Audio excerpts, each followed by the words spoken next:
بسم اللہ الرحمن الرحیم۔ السلام علیکم ناظرین، فدا عادل اور آپ ڈیلی میدان دیکھ رہے ہیں۔ ایک گیت ہے کہ خط میں نے تیرے نام لکھا، حال دل تمام لکھا، اور ایک پشتو کا شعر ہے کہ مینا پتلو راتلو زیاتی گی کلا رازا کلا بزد ارزم مینا۔ خط میں نے تیرے نام لکھا اور حال دل تمام لکھا، یہ جو خطوط کا سلسلہ ہے الیکشن کمیشن اور گورنر خیبر پختونخوا کے بیچ میں،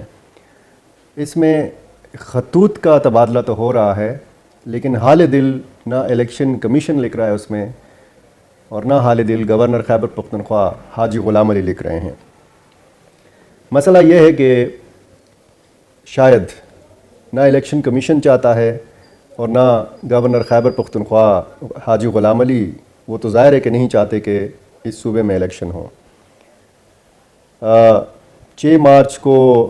تجویز دی گورنر خیبر پختونخوا نے خط لکھ کر، جوابی خط لکھ کر الیکشن کمیشن کو، کہ آپ 7 مارچ کو یا 8 مارچ کو تشریف لائیں تاکہ اس معاملے پر ہم مشاورت کر سکیں۔ اب وہ 8 مارچ کا جو اجلاس تھا وہ تو بے نتیجہ ختم ہو گیا تھا۔ آج پھر ایک خط لکھا ہے الیکشن کمیشن نے گورنر خیبر پختونخوا کو، اور اس میں یہ اس بات پہ اتفاق کیا گیا ہے کہ جی 14 مارچ کو گورنر خیبر پختونخوا اسلام آباد آئیں، 2 بجے الیکشن کمیشن آف پاکستان کے مرکزی سیکریٹریٹ میں اجلاس ہوگا اور اس حوالے سے حتمی مشاورت ہوگی۔ اب یہ لفظ جو حتمی ہے یہ الیکشن کمیشن نے بھی استعمال کیا ہے، اور یہی لفظ جو گورنر ہاؤس سے ایک پریس ریلیز یا ٹکرز کی صورت میں جو خبر میڈیا تک پہنچائی گئی ہے اس میں بھی یہ لفظ حتمی استعمال کیا گیا ہے۔ اب اس بات کی کیا یقین دہانی ہے کہ اگر 14 مارچ کو اسلام آباد میں یہ مشاورت ہوگی تو یہ حتمی مشاورت ہوگی۔ حتمی کا مطلب حتمی ہی ہوگا یا اس کے بعد مزید جواز جو ہے وہ تراشے جائیں گے اور مزید جو ہے اس کے لیے بہانے تلاش کیے جائیں گے۔ اب تحریک انصاف چاہتی ہے کہ خیبر پختونخوا میں الیکشن کی تاریخ دی جائے۔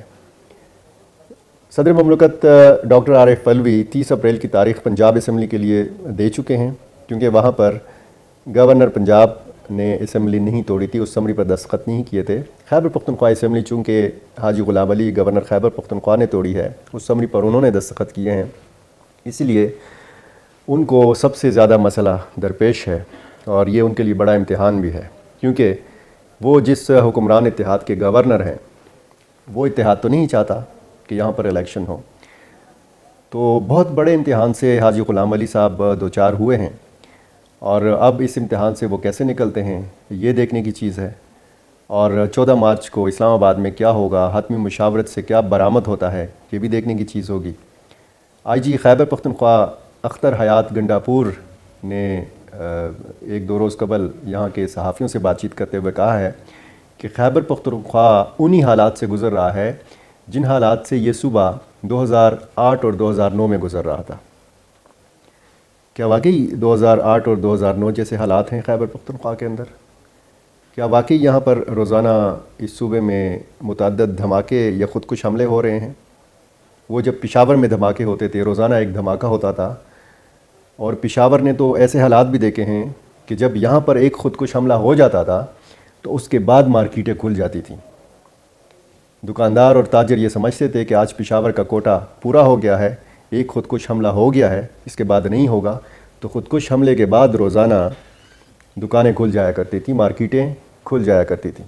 تو کیا آج خیبر پختونخوا میں وہ صورتحال ہے؟ سابق آئی جی معظم جاں انصاری نے ایک بیان دیا تھا کہ جب اگر اس صوبے میں الیکشن ہوں گے تو پھر ہمیں 57,000 پولیس اہلکاروں کی کمی کا سامنا ہے۔ پھر نگران وزیر اعلیٰ اعظم خان نے امن و امان کی صورتحال کے حوالے سے ایک اجلاس کی صدارت کی، ان کو بریفنگ دی گئی کہ 56,000 سے لے کر 57,000 تک پولیس اہلکاروں کی کمی کا سامنا ہو سکتا ہے اگر اس صوبے میں الیکشن ہوں گے۔ اس کے لیے جواز انہوں نے یہ بتایا تھا کہ چونکہ اس مرتبہ اگر الیکشن ہوں گے تو قبائلی اضلاع میں بھی اور بندوبستی اضلاع میں بھی ایک ساتھ الیکشن ہوں گے، اور یہ بات ٹھیک ہے کہ اس سے پہلے کبھی ایسا نہیں ہوا کہ قبائلی اضلاع اور بندوبستی اضلاع کے الیکشنز جو ہیں وہ ایک ساتھ ہوئے ہوں۔ آپ کو یاد ہوگا کہ جب فاٹا انضمام ہوا، جب یہ قبائلی علاقے ضم ہوئے خیبر پختونخوا کے اندر، تو اس کے بعد صوبائی اسمبلی کی نشستیں بڑھائی گئی تھیں، قبائلی اضلاع کو بھی حصہ دیا گیا تھا، اور الگ سے قبائلی اضلاع کے صوبائی اسمبلی کے لیے الیکشنز ہوئے تھے۔ اب اگر اس صوبے میں الیکشنز ہوں گے تو ظاہر ہے کہ پورے صوبے میں ہوں گے، اور اس کے لیے یہ بات تو درست ہے کہ پورے صوبے میں اگر الیکشن ہوں گے تو پھر اضافی نفری کی بھی ضرورت ہوگی۔ انتہائی حساس اضلاع میں حساس ترین پولنگ سٹیشنز کے اوپر 10 پولیس اہلکاروں کی ضرورت ہوتی ہے۔ جو حساس پولنگ سٹیشنز ہوتے ہیں وہاں پر 5 پولیس اہلکاروں کی ضرورت ہوتی ہے، اور جو نارمل پولنگ سٹیشنز ہوتے ہیں وہاں پر 2 پولیس اہلکار ڈیوٹی دیتے ہیں۔ یہ ہمیشہ ہم نے الیکشنز کے اندر دیکھا ہے۔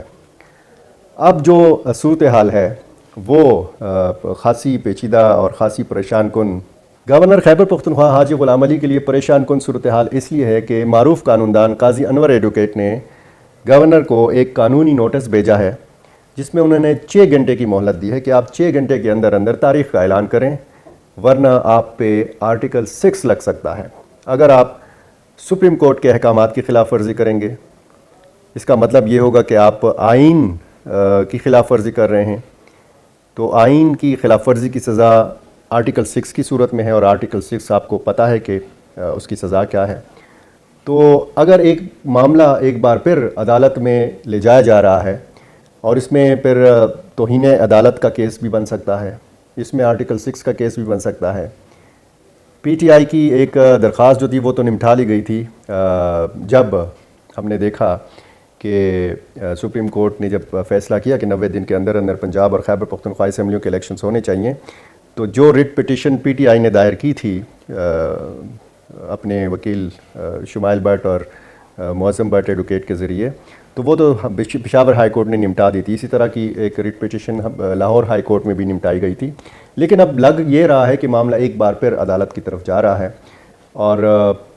منجے ہوئے سیاسی کھلاڑی حاجی غلام علی اس صورتحال سے خود کو کیسے نکال پاتے ہیں، یہ دیکھنے والی چیز ہوگی۔ آپ بھی انتظار کیجئے 14 مارچ کو کیا ہوتا ہے، ہم بھی انتظار کر لیتے ہیں، اور تب تک کے لیے آپ کا بہت شکریہ۔